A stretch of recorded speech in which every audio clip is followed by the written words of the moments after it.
afternoon and evening, ladies and gentlemen. My name is Zachary Nolan, and welcome back. I know this is technically a very late video. It was a late game, so I decided to push it back to the morning. You know, like when a game ends and it's practically already 12 o'clock, I'm like, I'd rather just do this video tomorrow. And so we are. We sit here at 7 a.m. in the morning, and we are going to cover this disappointing game. This road trip's been weird, honestly. For a team that's looked virtually unbeatable in the first 17 games of the season, the Jets have been pretty pedestrian as of late. They've went 2-2 on the road trip. Granted, you know, it's an away games, and I get that. But for this team to lose 2 out of 4 to Nashville in L.A., it's not a great sign. It's not great. It's really not great. And I do expect a little bit more from this Winnipeg Jets team because of what they've shown us in the past. And so, against LA tonight, I expected a lot more. I thought the Jets were going to win 5-2. They lost 4-1. And David Riddick, of all people, got the win over Connor Hellebuck. And I just don't feel the Jets tested him properly enough. I feel that, look, let's get into this game. First off, the first period was dreadful. At one point, the shot count was 9-1. They gave up a power play goal to Anze Kopitar and a deflection. I don't hate Helly on, like, any of these goals. The second goal, I'd like him to hold on to.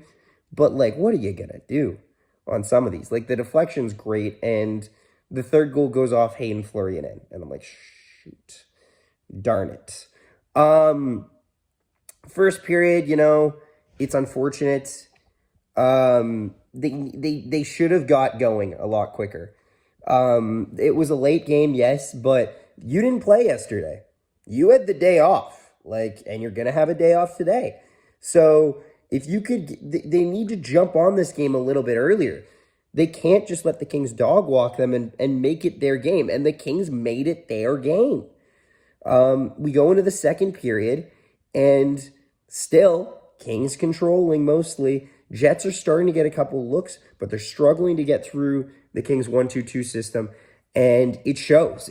I think David Riddick had a good night, but he didn't have to save a whole hell of a lot of shots. Most of the shots were on Connor Hellebuck, and most of the shots that the Jets did get were low-danger opportunities. Eventually, they score on a rebound goal. It's Philip Deneau, I believe. And yeah, this game starts to unravel a little bit. Now, fortunately, the Jets get a power play, and the power play does convert with Gabe Vilardi on the doorstep to score, to pretty much pot home his own rebound to make it 2-1. That was great to see. But then it's just, the Jets need one. The Jets need one. The Jets need one. And they're not getting one. End of the second period, so what time is it?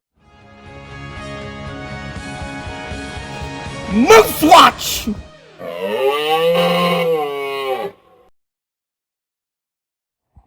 Moose Watch. So, we have news. We have big news for the Moose. The next captain of the Manitoba Moose is Dominic Toninato. Nice! The assistants are Ashton Sautner and Mason Shaw. Sautner, I had on the board, basically, it was either going to be Sautner or Toninato, and it was Toninato, and Sautner gets an assistant. Now, I will say, as an alternate captain, Mason Shaw is hilarious to me, because he's new to the team, but he was a captain, I believe, on the Iowa Wild, so I don't, it's not too crazy. It's just, usually longevity holds a little bit of a higher bar, and Mason Shaw has none of that. This is his first year on the team, and he signed a 1-year contract, so this could be his only year on the team, possibly. So we'll have to see how that unfolds. I'm happy with it, though. Honestly, all three make sense. Dominic Toninato, I think we're moving past the point of calling him up a lot these days. I think Axel Jonsson-Fjällby's kind of taken that lead role. Even if we do, you know, it's okay to have the captain not play a couple games. Jimmy Aligny didn't play a lot of games when he was the captain of the Manitoba Moose. So there's that. But yeah, no, that was Moose Watch. So we go to the third period. Jets are pressuring. Jets need a goal, and the Kings get one. Ouch. You can't have that. You can't have that.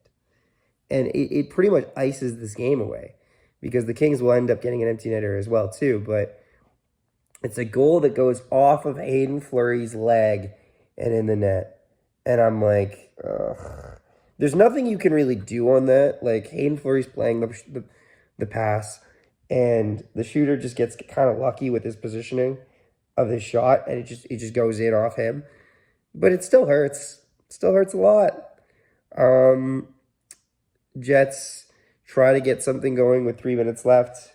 They just can't get a handle on it, and the Kings ice it into the empty net.